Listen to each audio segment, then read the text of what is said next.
Olá, boa noite a todos. É muito bom estar aqui sempre, né? É muito gostoso. Nós temos para a noite de hoje a continuação do capítulo 4, que se intitula Ninguém pode ver o reino de Deus se não nascer de novo. Então, vamos nos lembrando que Jesus, à sua época, ele sempre nos dava pistas sobre as coisas, né? As coisas que ele não podia falar claramente, ele dava alguma pista de como poderia ser, né? E essa foi uma delas, né? Falando sobre a reencarnação. Ninguém pode ver o reino de Deus se não nascer de novo. Então, a reencarnação já foi citada, né, na época por Jesus, né, há mais de 2000 anos atrás. E a reencarnação, ela é um preceito básico para quem quer seguir na doutrina espírita. Porque se a pessoa não aceitar a reencarnação, não dá para compreender os ensinamentos espíritas. Porque a doutrina espírita ela é toda pautada na reencarnação. Senão não faria sentido a nossa vida, né? A nossa vida só tem sentido se a gente acreditar que já vivemos e que iremos viver outras vidas com outras experiências, né? Que tivemos algumas experiências interessantes, né? Então, pensando dessa forma, a gente vê que a gente já reencarnou milhares de vezes, tá? Se a gente for pensar desde a criação da Terra, né, falando somente no nosso orbe, a gente já deve ter reencarnado milhares de vezes. E assim, nessas encarnações todas que a gente vem tendo, a gente vai criando vínculos uns com os outros, né? Vínculos de afetos e vínculos de desafetos, tá? E como a gente vai formando núcleos familiares, esses vínculos sempre vão estar presentes nesses núcleos, né? Tanto de afetos como de desafetos, né? E que é a nossa parte, aonde é a segunda parte deste capítulo, né?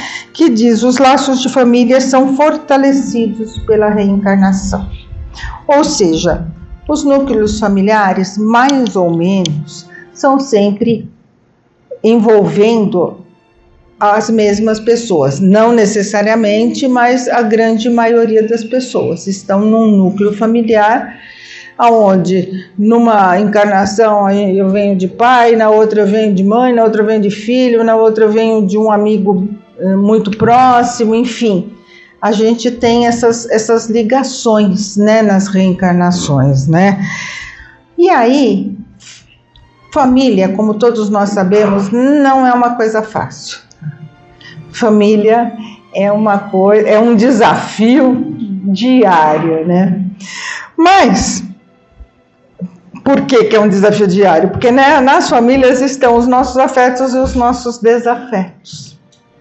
É ali que se concentra a maior parte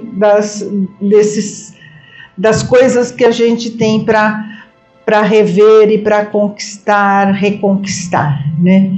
Então a gente, quando é um afeto, é tudo muito tranquilo, né? Se é um afeto, a gente se gosta, a gente se entende, tá tudo muito bem, ai que gostoso estar com esta pessoa. Aí beleza, nós não temos nem muito o que comentar. Mas a gente vai comentar um pouquinho sobre os nossos desafetos, né? Que são as coisas mais complicadas dentro dos laços de família. A gente, né, traz de outras encarnações muitas coisas para acertar uns com os outros, coisas que a gente não viveu direito, coisas que a gente não compreendeu direito, né?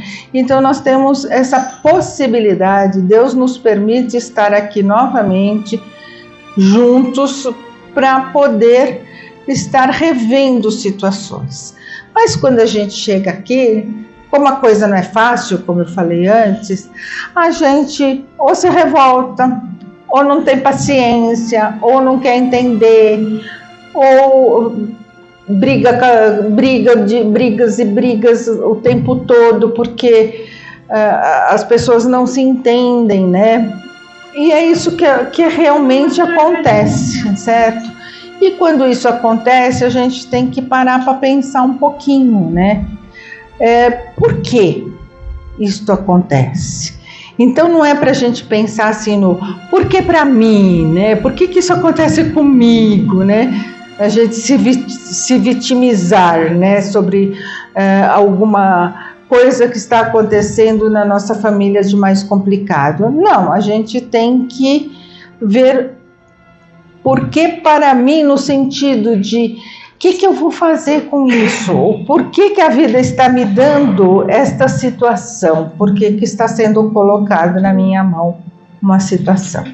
E é nesse momento que a gente tem que pensar, né? A gente tem que pensar que aquele que entende mais, aquele que compreende mais, é aquele que mais pode dar numa situação, né? Porque se uma pessoa entende menos, nós hoje estamos aqui tentando aprender alguma coisa, tentando conhecer um pouquinho do espiritismo, então a gente talvez saiba um pouquinho mais do que outras pessoas que estão na nossa família. Saiba no sentido de que o que devemos fazer, não que a gente o faça, tá?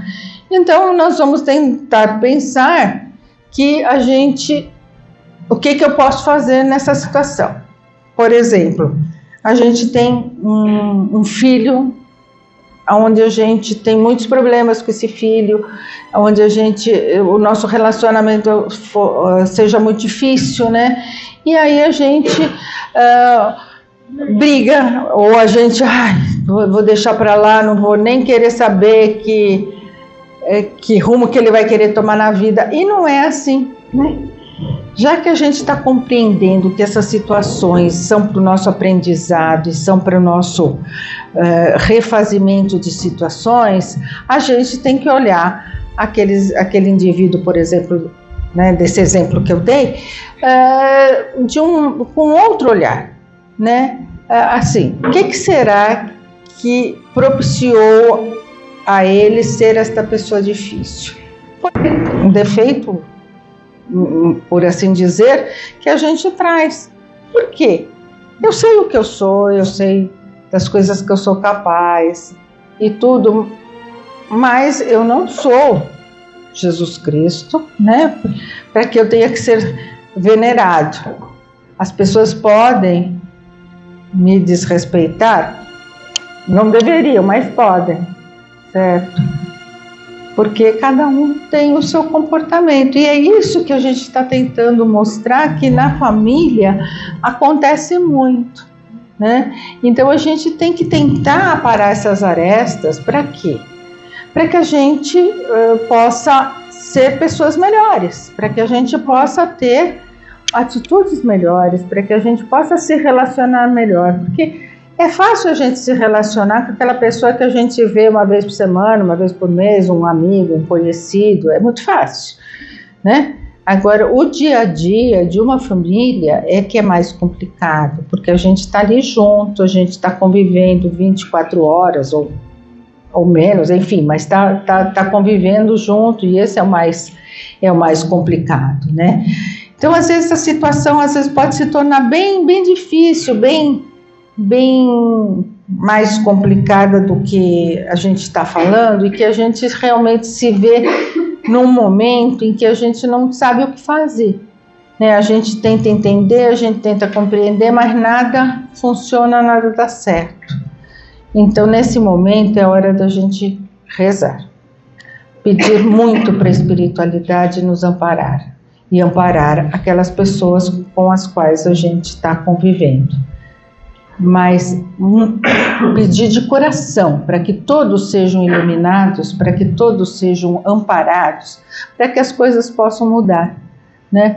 E aí a gente tentar também mudar a nossa vibração com relação àquela pessoa, porque não adianta só eu não brigar, eu não confrontar, mas se eu sentir raiva, se eu sentir animosidade, eu vou estar passando essa mesma vibração, né?